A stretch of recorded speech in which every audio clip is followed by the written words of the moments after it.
Make false promises. Make false promises का मतलब होता है झूठे वादे करना, झूठे वादा करना। अगर आप झूठे वादे करते हैं तो आप उस जगह पे मेक फॉल्स प्रोमिसेस यूज़ कर सकते हैं। ठीक है, इसका बनाने का स्ट्रक्चर होता है सब्जेक्ट प्लस हेल्पिंग वर्ब, उसके बाद मेक फॉल्स प्रोमिसेस, उसके बाद ऑब्जेक्ट। अगर मेक को भी आप चेंज कर सकते हैं अगर आपको ज़रूरत पड़े तो।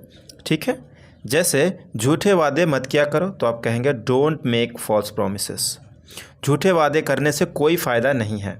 It's no use making false promises. झूठे वादे क्यों करते हो? Why do you make false promises. इसी तरह कई सारे सेंटेंसेस बना सकते हैं। मैं तुमसे झूठे वादे नहीं करता हूँ। I don't make false promises from you. Say something to someone's face. मुंह पर बोल देना, कुछ भी डायरेक्टली मुंह पर कह देना, उस जगह पे आप यूज़ करेंगे से समथिंग टू समवन्स फेस। इसका बनाने का स्ट्रक्चर होता है सब्जेक्ट प्लस हेल्पिंग वर्ब। अगर होगा तो, नहीं है तो कोई बात नहीं, से को डायरेक्ट रखेंगे। से को भी चेंज करेंगे अकॉर्डिंग टू टेंस। से को सेड कर सकते हैं, ठीक है, सेइंग कर सकते हैं। उसके बाद कोई भी ऑब्जेक्ट रखेंगे। उसके बाद my, his, her, your, our, face, ठीक है, फिर अदर्स रखेंगे।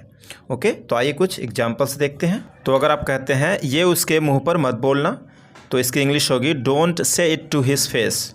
ओके, तुम मेरे मुंह पर नहीं कुछ बोल सकते हो। You cannot say anything to my face. दम है तो मेरे मुंह पर बोल कर दिखा। Show by saying it to my face if you have power. Next है इट डजंट सीम दैट, उसके बाद सेंटेंस रखेंगे, या फिर आई डोंट थिंक सो, उसके बाद सेंटेंस रख सकते हैं, या फिर सब्जेक्ट प्लस सीम टू या सीम्स टू। ओके, ये भी एक एडवांस में यूज़ किया जाता है, आप इसे भी यूज़ कर सकते हैं। और आइए हम दो को पहले देख लेते हैं। लगता तो नहीं है कि तुम बीमार हो, या फिर ऐसा तो नहीं लगता कि तुम बीमार हो, ऐसा तो प्रतीत नहीं होता कि तुम बीमार हो। तीनों का सेम ही मतलब था। ठीक है, तो फर्स्ट एग्जांपल है लगता तो नहीं है तुम्हारे पास पैसे नहीं हैं।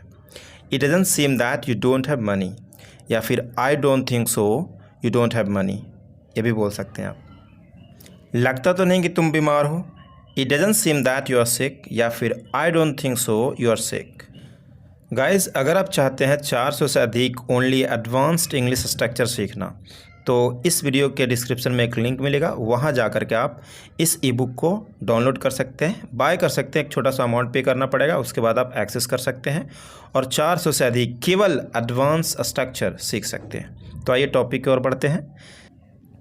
सब्जेक्ट प्लस हेल्पिंग वर्ब, उसके बाद ऑब्वियसली, उसके बाद वर्ब की फर्स्ट फॉर्म, या फिर इट्स फैक्ट दैट, उसके बाद एक सेंटेंस। जैसे मैं तो जाऊंगा ही, तो कहेंगे आई विल ऑब्वियसली गो।